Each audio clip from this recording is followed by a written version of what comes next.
Hey, it's Steve Kyler with HOOPSWORLD TV. I've got senior NBA writer Eric Pincus. Now, Eric, you are the LA rock star. Not only do you cover the Lakers, but you also cover the Clippers.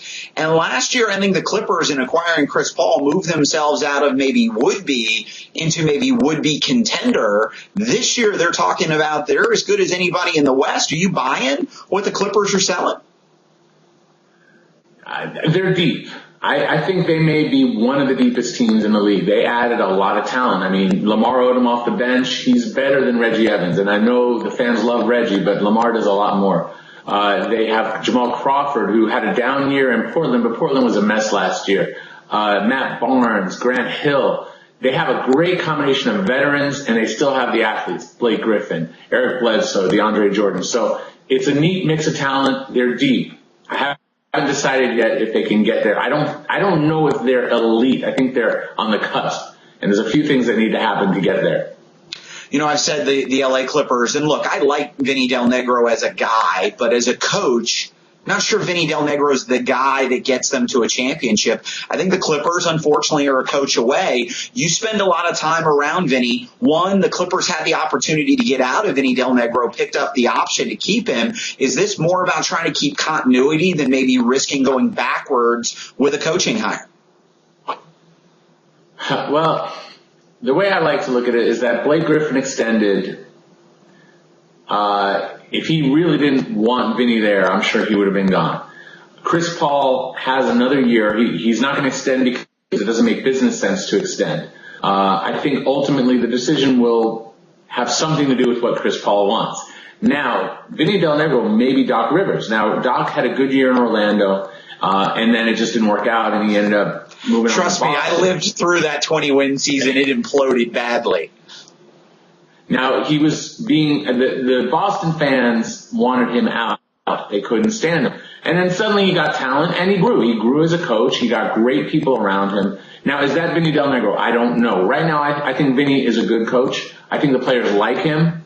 I don't know if he's an elite coach, a guy who's going to get his team further than the second round. You know, a coach can make 1% difference. I don't know if he does that. I don't think he hurt them last year. Certainly, there are detractors who say that he did. And we'll see. The talent has to carry it. And there's so much talent on that team. What they need is DeAndre Jordan to grow a little bit more defensively. He's a great shot blocker, but he spends so much time going after the ball that he doesn't rebound well, and he's out of position defensively. They've really worked on him. They're trying to get his free throw percentage up, and they're trying to make him the captain of the defense using, calling out the calls, wall, up top, all the basketball communication coming from the center spot. If he can grow into that role, it changes who the Clippers are because they can score. They're going to score all year. But can they defend? And that I think is the difference from them being 3-4 in the West to being 1-2. I don't think they'll be 1, but I think they're pretty darn close to 2-3, and that's going to take a jump from DeAndre. All right, Eric, I think the $1 million question, or we'll call it the $103 million question, does Chris Paul stay with the LA Clippers when he hits free agency? He said all the right things, but I'm going to remind you, he said all the right things in New Orleans. He even did TV campaigns where he said he was in and then he was out just as quickly. How convinced are the Clippers that Chris Paul's going to stay long term? The Clippers believe he's going to stay. Now, they communicated that to me as, within the parameters of the rules. They can't ask him. They can't make a deal ahead of time. They can only trust that this will happen. And their philosophy is that he loves it here. They believe that he loves it there. They have an opportunity to grow with some really young talent and a lot of, a willingness to compete. And you could say maybe the Clippers 10, 15 years ago, that wasn't the case. They are a team that wants to win. They're putting in the money. They're getting the free agents. They're making trades. They're active. They're an active participant in the league, and 20 years ago they weren't. I think that Chris will stay, and I've talked to another GM about it, and he believes the same. Now, long term, will he be happy there? Will it be perfect if they don't continue to win? You might run into some issues about trade demands, but that's 100 miles down the road. I think he stays because the teams that would have to attract him would have to strip down to have the kind of cap room to get him.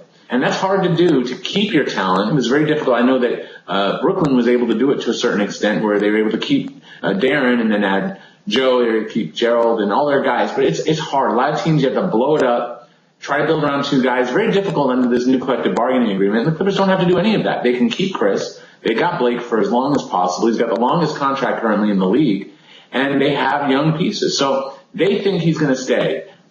Will he? That's only the question. He may not know yet, and the Clippers they could be wrong. They believe it, but anything can happen. We've seen anything happen in this league. He's Eric Pincus, senior NBA writer for HoopsWorld. I'm Steve Kyler. This is HoopsWorld TV.